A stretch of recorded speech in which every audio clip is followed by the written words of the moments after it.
So how much force am I applying into the ground? How much force am I able to generate? That's why we strength train, to be able to generate more force.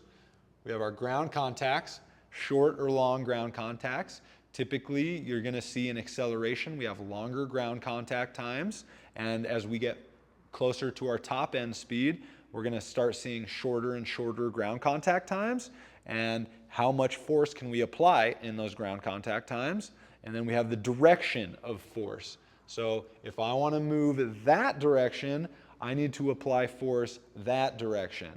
So during acceleration, we typically have this forward lean. One thing that I see as I'm working with athletes early on in their speed journey is them not getting their thighs up high enough in their first few steps of acceleration. And what happens when they don't bring their thighs up high enough is that their foot is going to contact the ground out here. And why that matters is right here is their center of mass. And the only way that we go forward is when our hip passes over our foot. And this difference right here, that's the distance our hip has to travel before it gets across past our foot. That's a long ground contact time. That's too long. So this is when we're not getting our thighs up high enough. Also, what happens here is the shin angle tends to be more vertical. That means the direction that we're applying the force is up and down. And when we're accelerating, we want more horizontal. We want to be moving forward. So this shin angle is not ideal to apply force in that horizontal vector. So when we're able to get our thigh up higher, this is going to allow our lower leg to come back in contact with the ground at a more favorable angle to apply force in that horizontal direction.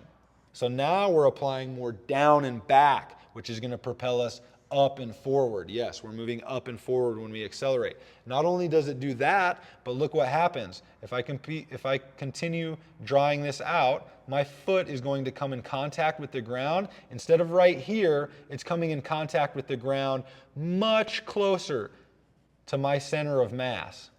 And that means my hip is going to get over my foot much sooner and allow me to get into that next stride that much quicker and apply the force that I need to move forward. So now my ground contact times aren't these elongated, drawn out ground contacts where I'm waiting for my hip to get over my foot contact or where my foot is contacting the ground.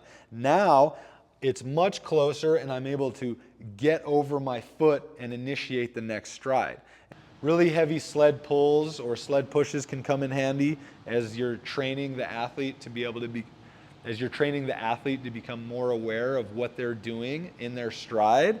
And that's getting that thigh up, it's loading it up, and then it's unleashing that power back into the ground. So it's not thighs up, that's not where the execution comes in. That's part of the greater system of, hey, my thigh's up, and that's when it's loaded. It's like a spring.